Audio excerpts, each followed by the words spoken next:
Hello and welcome to Thursday Zoom. Today we start evaluation and management. And in case you've missed it in the past, I think I've said it in everything that I've talked about in this module. Evaluation and management coding is my favorite. Love it. And if you listen to the silly things that I'm going to tell you to do, you're not going to have any issues, okay? All right, so I'm going to go ahead and share my screen. Now we're going to get through the words. And then we're going to get into some coding. That's the fun stuff, right? Okay.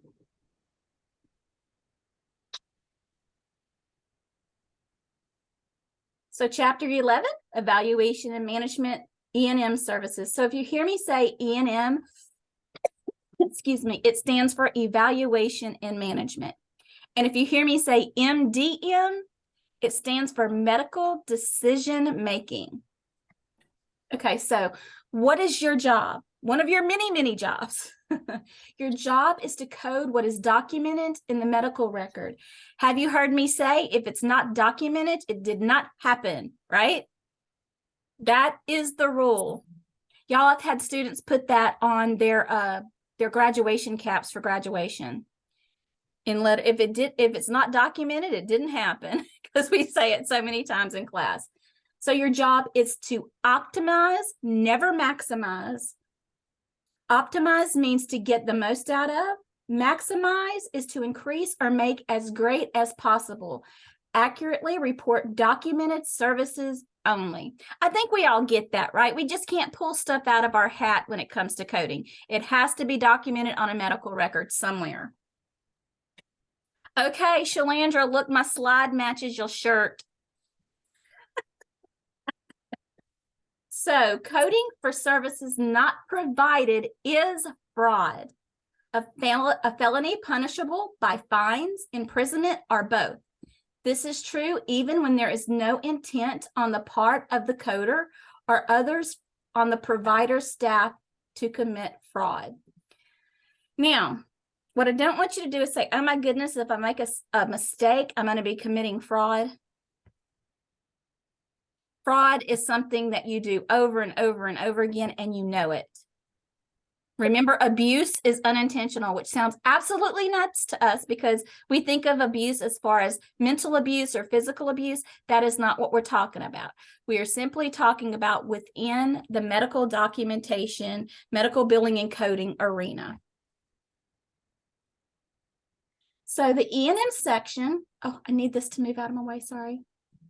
The E&M section is the most frequently reported section in the entire CPT and is located first in the manual for this reason. This section reports the delivery of services to patients. So the very first thing that we're going to talk about is the types of services. You have office, hospitals, or hospital, and consultations. Those are your types of services. Now we're going to talk about three factors. Here comes Melinda. I can always tell her microphone is so loud. Hi, Melinda. Glad to see you. So our three factors are place of service. So last week on the video, I showed y'all where the place of service was. I hope you have your CPTs handy. But this is your back cover or the back of your front cover where your modifiers are. Then that very next page is your place of service page. So this gives you your place of service, whether it be in the office, in the hospital, in a nursing home, in an ambulatory setting, it has all of that there. So then you have your type of service, and then you have your patient status. So your place of service explains the setting of the service. It can be the office, the emergency department, nursing home, etc. The types of service delivered is the second factor. Considered when E&M services are coded. Types of services include consultations, admissions, office visits, etc. Types of services is everything that you find listed in your E&M section. Are you going to always use all of those? No, you're not. Okay. The patient status is the third factor.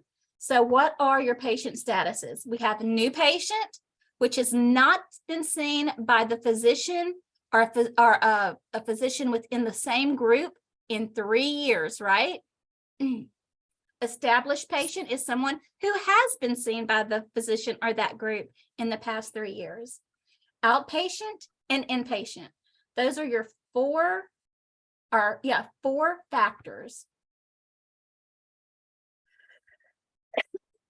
And I just said this, but here you go. So this is what a new patient is. I just said it in my own words. I'm not going to read through all of that, but you guys can have that to make extra notes. This came straight out of your textbook. Okay, an established patient has received professional services in the last 3 years from the same physician or another physician of the exact same specialty and subspecialty in the same group. Do you guys understand what that is? If you don't, say so, we'll talk about it. All right, then we're going to keep going. So what is outpatient? One who has not been formally admitted to a healthcare facility. Example, a patient receives services at a clinic or same-day surgery center. Another example is patient admitted to observation status. Now, observation is tricky, but I'll tell you where we're going to get into that really heavy in just a moment. So the final patient status used is inpatient. One who has been formally admitted to a healthcare facility, for example, hospital or nursing facility. Attending physician dictates admission orders, H&P, and a request for consultations. Can you guys see this pretty well? This is a super bill. So I want to just point out the CPT codes. So here we have new patient. 99201 is not even a CPT code that's being used anymore. They took it out last year. It broke my heart. Because, once you get used to codes being what they are, you don't want to see any changes. Don't take away, just add to, but they took 99201 away. So now the lowest level for a new patient is a 99202. And so what will happen is, if you're in an office, sorry, I didn't turn my phone off. If you're in an office and you're doing the billing and they bring you your super bills, they're going to already have checked what they want you to bill here. Does that make sense? So the doctor's going to circle a 99203 and say that I didn't put a whole lot on here. Or if it's an established patient, doctors like 99213s, y'all, because they're middle of the road. It's not a 99212 and it's not a 99214. And so it kind of keeps them in that sweet spot of how much they're going to get paid. Okay, so now we're going to turn our knowledge into action. Y'all know I'm just goofy. I just had to use it. All right, so everybody that has their CPTs handy, let's take a look at it. Well, first of all, I want to back up. Let me back up. Let me stop my share. Okay. So I've talked about, I have some mini lessons coming, and what those mini lessons are going to be like, the very first one is going to be on office patients, new and established. So the first thing, let's turn to, let me get the page for you. Oh, I don't need to do this with, never mind. Strike that. Don't worry about it. I do want you to take a close look at the times and highlight in your CPT manuals. Like on 99202, you're going to highlight 15 to 29 minutes. And you can label, for example, 99202, you can put an S beside it because it's straightforward decision making. And then a 99203, highlight the 30 to 44 minutes. And you can put an L under your 99203.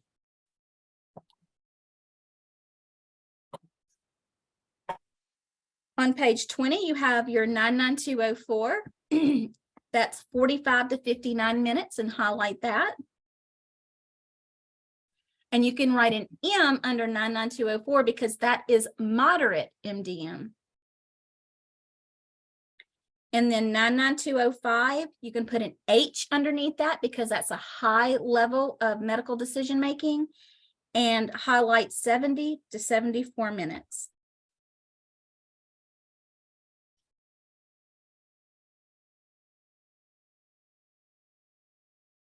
Okay, the next thing I want you to do, once you get ready, let me know.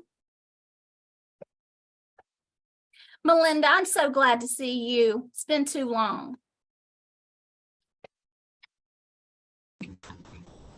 I'm glad to be here.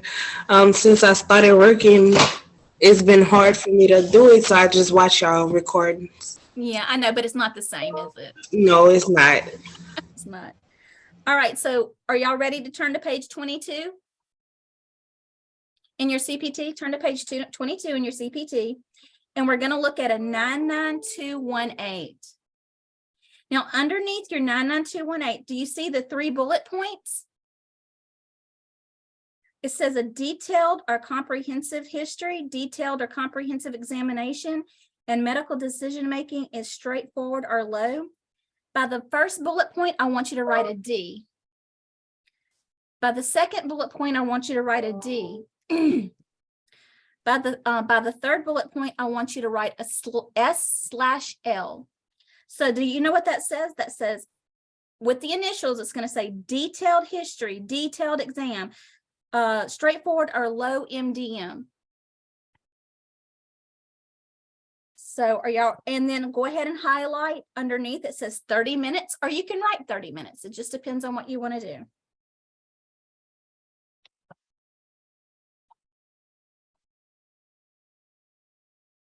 $99219, the bullet points are going to be CCM, comprehensive history, comprehensive exam, and medical decision making is moderate. So 99219 is CCM, and it's 50 minutes.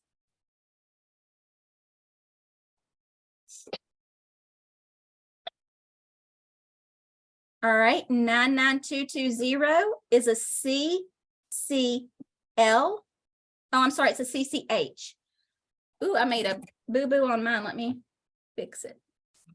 It's comprehensive history, comprehensive exam, and high complexity. Now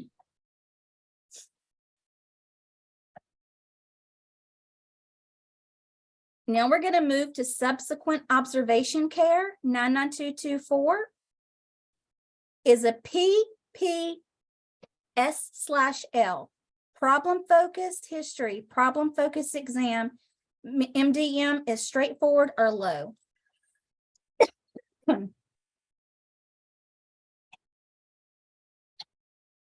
On page 23, 99255 is an EEM, expanded history, expanded exam, and moderate complexity, and it is 25 minutes.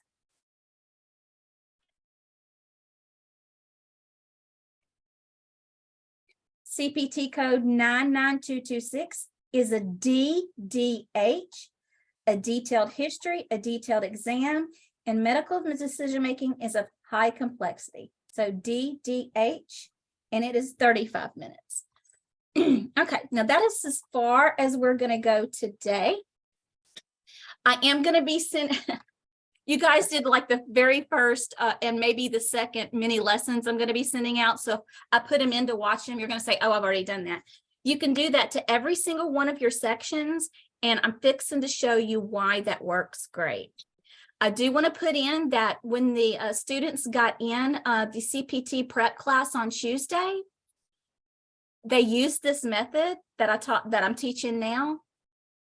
And the instructor that's hosting that class was astounded. She's been in the medical field for 12 years. She's never thought about doing this. And she's like, I just applied it to my life. Oh my goodness, that is so awesome. So it really does work. All right, so now we're going to apply it to our scenarios here. So let me share my screen. I missed the class Tuesday, didn't I? Shalandra, yeah, you did. I noticed that. Well, that's okay. I'm gonna put a recording up. I just haven't done it yet. Okay. Okay, so which of the following codes is used to document an office or other outpatient visit for the evaluation and management of an established patient, which requires a medical appropriate history and/or examination with a moderate level of medical decision-making? Okay, the very first thing, what do we need to know? We need to know who they are. What is this patient? Is it a new patient or is it an established patient? She's established, right? This is an office or other outpatient visit, which means office visit. So we need to be in our office visit established patient. So that's starting on page 20. It starts with 99211 and it goes all the way to 992215. Okay. The medical decision making is moderate.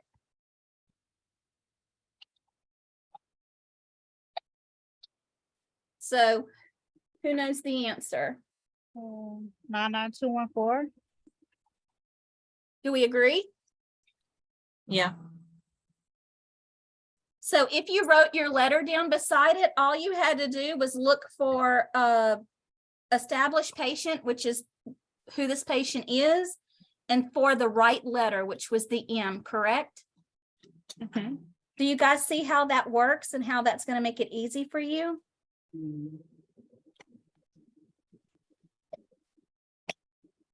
All right, let's go to the next one.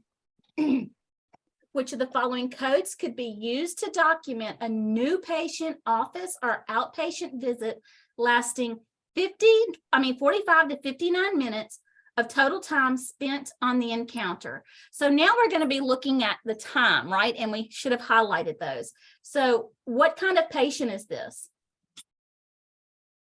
New patient New patient what?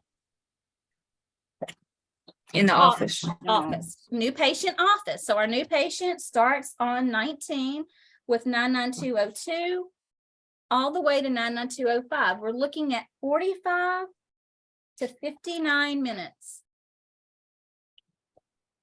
99204. Do we agree? Yes. 99204. So y'all understand how these, you have to know what kind of patient they are.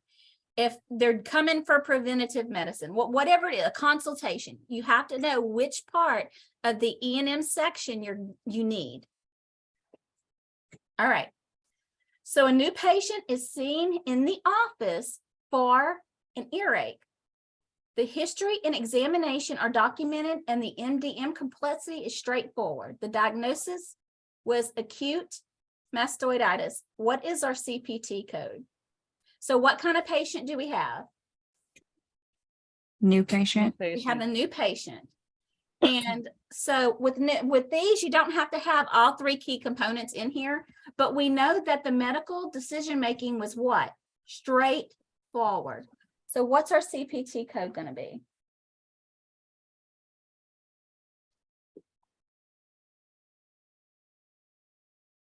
Is it 99203, 202? 99202. Do we agree? Yeah. I agree. Everybody likes that? So we're going to move on to the other one, the next one. Let me move my little thing out of the way here. An established patient is seen in the office of an ENT, ear, nose, and throat specialist, with the chief complaint of ottalgia. I'm not sure if I said that right. The physician completes a history and physical examination of the head, eyes, ears, nose, and throat. So the physician, this is a straightforward case of acute otitis media and prescription medications are ordered. The MDM complexity is straightforward. So what kind of patient is it? Established. So in this scenario, what can we use to find our code? The straightforward, right? Mm-hmm. So what is our established office straightforward? 99212. What do we think, ladies? Yes. That's what I got to. Okay. An established patient is seen in the office for blood pressure check, which is done by the physician's nurse. 99211. Okay, tell us, Jenny, why is it 99211? Because the doctor wasn't needed. Because the doctor wasn't needed. So in our video last week, I said under 99201, write nurse or PA. 99211 is the only thing, and like a nurse practitioner or a medical assistant, that's the only CPT code they could use. And the description is for the evaluation and management of an established patient that may not require the presence of a physician or other qualified healthcare professional. So he just came in for what? A blood pressure check. Doesn't need the doctor for that, right? So when you guys see that, which is done by the physician's nurse or which is done by other healthcare professional, it doesn't indicate the doctor, then we can use 99211. All right, so this has a lot of words in it, right? But we are not scared of scenarios with lots of words. They're just like the small ones. We just have to pick out what we need. Lily Wilson, a new patient. So we have a new patient, right? Is seen by the physician in the skilled nursing facility for an initial nursing facility assessment. Uh-oh. It's not just the office. We've got to look for the skilled nursing, right? Mrs. Wilson recently suffered a cerebral thrombosis with residual dysphagia. And okay, we don't need all of that, do we? She was transferred from the acute care hospital to the skilled nursing facility for concentrated rehabilitation, blah, blah, blah, blah, blah. We don't need all of that. The physician who did not know Mrs. Wilson prior to her transfer performs a comprehensive physical and examination. So let's find a piece of paper and write that down. So comprehensive history, comprehensive exam. I'm just putting CC. And the medical decision-making is of high complexity. So we need a CCH, but we need to find in the CPT where we need to be. So let's just kind of be looking through. We're looking for skilled nursing facility, right? Y'all, I didn't code these ahead of time. I'm cold coding them with you.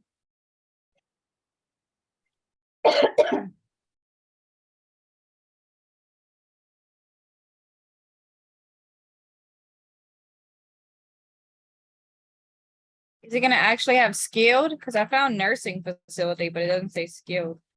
It's going to be nursing facility. Okay. And we are a new patient, right? Yeah. And y'all, we're on page 34.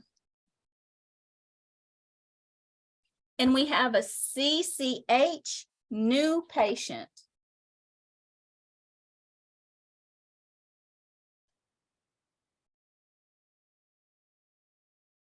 We haven't gotten that far to label, but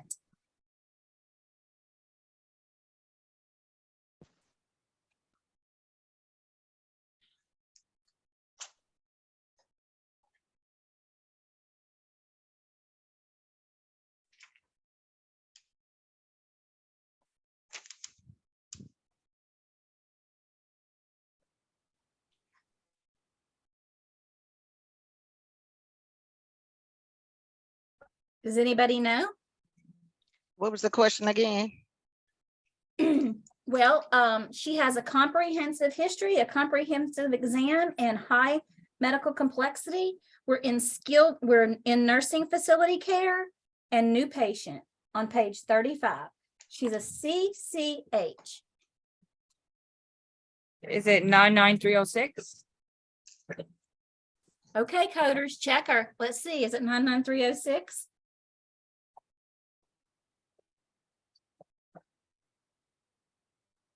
Okay, Janisha, you got that look on your face. What's wrong?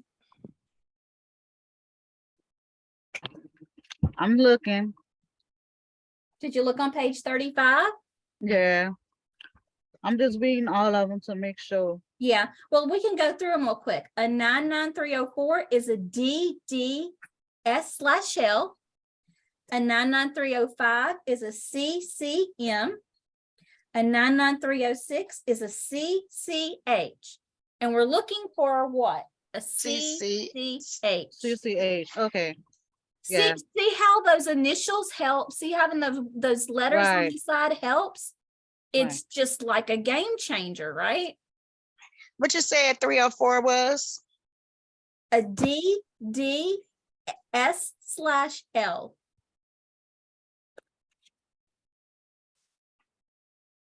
So the answer is 99306. Great job, Jenny. All right, here we go.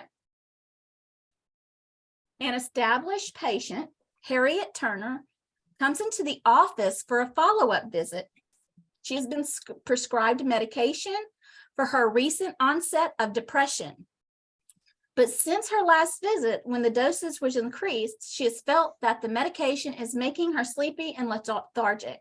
Considering the other factors such as medical problems and drug interaction, the physician spends 35 minutes with her, performing a detailed history and exam. So we have a DD. After reviewing the details as well as recent laboratory work, the physician concludes that a different medication should be prescribed. The physician's decision-making was of moderate complexity. So a DDM. So she's an established patient. She went into the office. So where do we need to be in our CPT and E&M? Office or other outpatient. Yes, in the office, and we're established.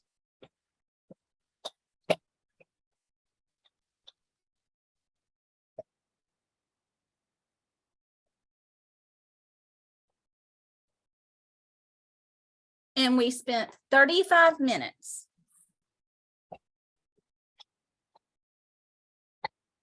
On page 20. 99214. 214, yeah. 99214, Yeah, that's what I have too.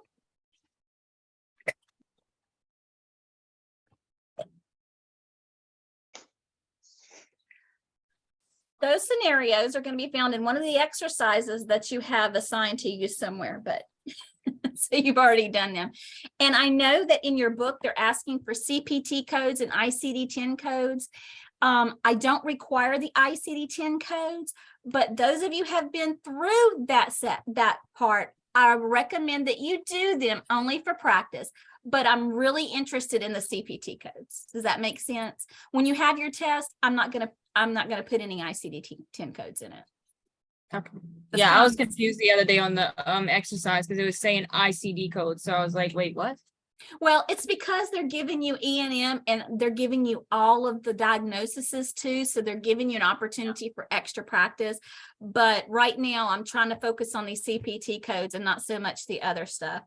But do you guys see where having those initials and having those times and being in your CPT? Let me just see if I can hold this up and you can see. I have my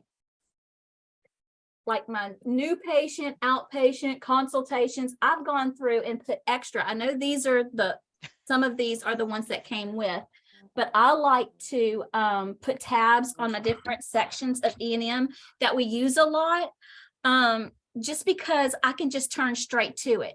But it's important to know new patient, established patient, and where they are. Are they new patient in the office? Are they new patient in the nursing home? Are they established patient in the hospital? So you have to make sure that you're knowing all of those little snippets in order to choose the right code.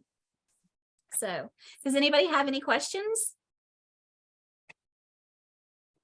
Well, this was fun. Do you guys like E&M? Yeah. I think it's the best. Because to me, when you break it down and you give me those details that I need, and it's not like you're trying to pick through and trying to figure out, well, what are they doing? They're very, very clear about, okay, this is an established patient and we're in the office. I love that. Give it to me straight. Give me exactly what I need so I can find it. So anyway, well, quick and painless today, y'all. 35 minutes of your time. Thank you so much for coming. I don't know if you guys saw my email. The open sessions first week, they did really well. Lots of people came in and, you know, it was worth the time spending on Zoom, and that hasn't picked up.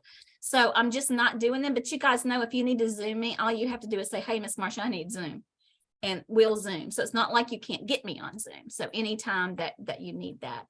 But anyway, well, you guys have a great afternoon, a wonderful weekend. And if you need anything, let me know. Thank you for Thank you. coming and spending some time with me. Bye. Bye, everyone. Bye-bye. Whew.